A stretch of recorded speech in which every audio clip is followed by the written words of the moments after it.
দামি হয়ে গড়ে উঠুন, লোকে যাতে সস্তা না ভাবে। #ফিলোসফি। অতিরিক্ত কথা বলার চাইতে নীরবতা ভালো। Happy mother's day. ভার্সিটি পোলাপানদের 20 টাকা হলে বিকালবেলায় সুন্দর একটা নাস্তা হয়ে যায়। #ফিলোসফি। রাতে তাড়াতাড়ি ঘুমিয়ে যাওয়া, খুব সকালে ঘুম থেকে ওঠার অভ্যাস সত্যি মানব স্বাস্থ্যের জন্য অনেক উত্তম। #ফিলোসফি। মদ, নারী ও জুয়া এই তিনটি মানুষকে খুব সাময়িক আনন্দ দেয়। আপনি যদি সারা জীবনের জন্য শান্তি পেতে চান, তাহলে আপনাকে অবশ্যই ধর্মের পথে হাঁটতে হবে। #ফিলোসফি।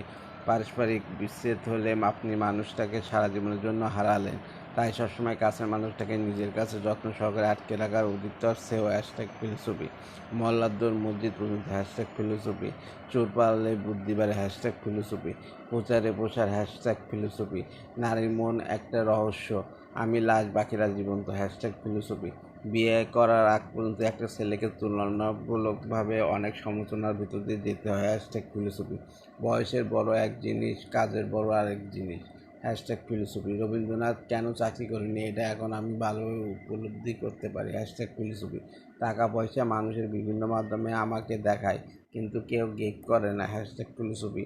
আশেপাশে যা দেখবে বা শুনবে তাই আপনার সন্তানরা শিখবে। #ফিলোসফি। মায়ের ভাষা যদি মায়ে কেড়ে নেয়, তাহলে বিষয়টা আপনারা কীভাবে দেখছেন? #ফিলোসফি। সব কিছু তো সবার জানা, যে প্রথম উপস্থাপন করবে সে প্রথম উদ্ভাবক হিসাবে গণ্য হবে। #ফিলোসফি। বর্তমানে মোবাইল ফোন অনেক কিছুর বিকল্প হিসেবে ব্যবহৃত হয়। #ফিলোসফি। বর্তমান আবহাওয়া মন খারাপের আবহাওয়া। #ফিলোসফি। খালি মাথায় মগজ বেশি। #ফিলোসফি।